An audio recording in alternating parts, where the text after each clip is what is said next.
Assalamualaikum guys, dan apa khabar semua kawan-kawan. Gua negamuk orang Terengganu kita, beres tak lagi isu FGV ni? Ada bengong lagi. Aku tak maulah panjang, cuma aku nak respon satu kenyataan rasmi lah daripada Felda FGV Berhad bertarikh 9 Disember 2025 yang mengatakan bahawa hasil pembincangan yang positif ini juga membolehkan FGV memulakan semula operasi dadang hari ini seperti yang disetujui.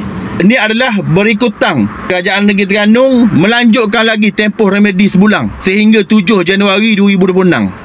Betul tak aku kata sebelum ni? Kerajaan Negeri Terengganu dah jahat pun nak sita ladang FGV Berhad ni. Bukan nak ambil sangat. Aku tahu Kerajaan Terengganu dah jahat pun nak ambil tanah FGV ni. Mu teruskanlah usaha. Mu teruskan. Mu dah tebang lah sawit-sawit mu tu. Teruskanlah mu usaha tanah yang 15,000 hektar yang mu tanah sawit ni. Teruskan.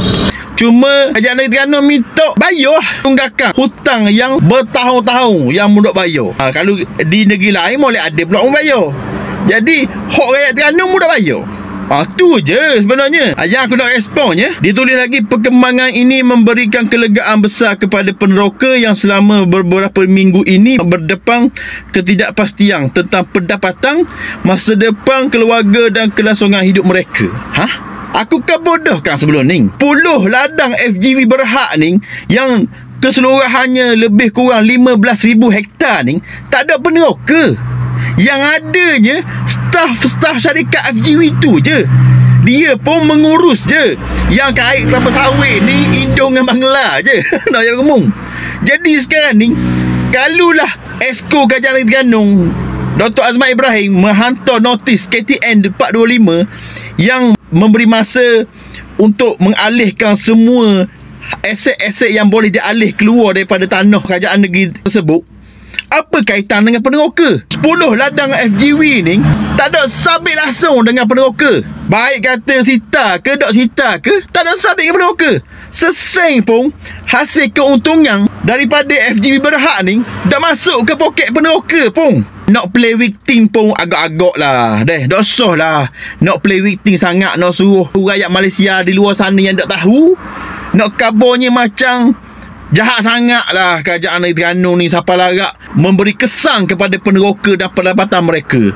Jadi berdoa lalu. Jadi aku harap kepada pihak Felda FGV Berhad, lepas ni kalau nak keluar kenyataan, baca lu semula. Jangan ke budak-budak hok dah tahu kala tulis surat, lepas tu buat keluar kenyataan. Sebab aku rasa lah hok tukang draft kenyataan ni, aku rasa bukan orang yang faham sebenar isu FGV ni. No. Jadi gitulah kena ayak. Dah senebeng sangat orang Terengganu kata. Gua nak ngamuk, beres tak? Jelas tak jelas? Sebab benda aku takut bila mu terlalu play victim, mu nak kabur ke rakyat di luar sana, siapa larat terjejah pendapatan peneroka. Alah, agak-agak lah nak main isu pun.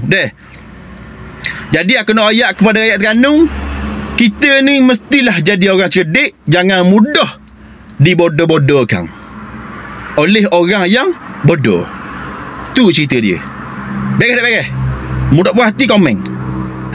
Assalamualaikum warahmatullahi wabarakatuh.